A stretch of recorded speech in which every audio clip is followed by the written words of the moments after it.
Hörmətli valideynlər, bu gün bir xəstə üzərindən məlumat verəcəm. Demək, xəstə bizim yanımıza boy qısalığı şikayəti ilə müraciət edir və araşdıran zaman ki, boy qısalığının müəyyən müayinə protokolu var ki, biz burada təkcə böyümə hormonunu deyil, bu vəziyyətdə başqa hormonları da mütləq araşdırmalıyıq.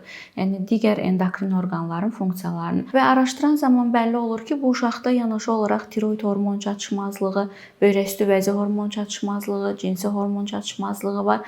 Yəni bu uşaqda bir yox, bir neçə hormonal defisit var. Ümumiyyətlə hansısa bir hormon çatışmazlığını təyin ediriksə, hipofizə bağlı hormon çatışmazlığı biz mütləq baş beyin MRT-si istəyirik. Və araşdıran zaman bəlli oldu ki, bu uşaqda bu problemlərin əsas səbəbkarı baş beyində çox böyük bir şiş kütləsidir ki, buna bağlı olaraq uşaqda hormonal defisitlər yaranıb.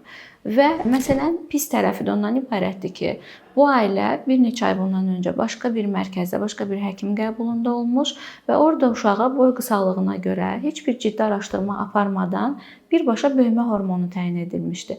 Baxın, əgər uşağınıza böyümə hormonu təyin edilirsə, o böyümə hormonunun çatışmazlığının düzgün araşdırılması lazımdır və səbəb araşdırılandan sonra müalicə başlanmalıdır ki, nəticə düzgün alınsın.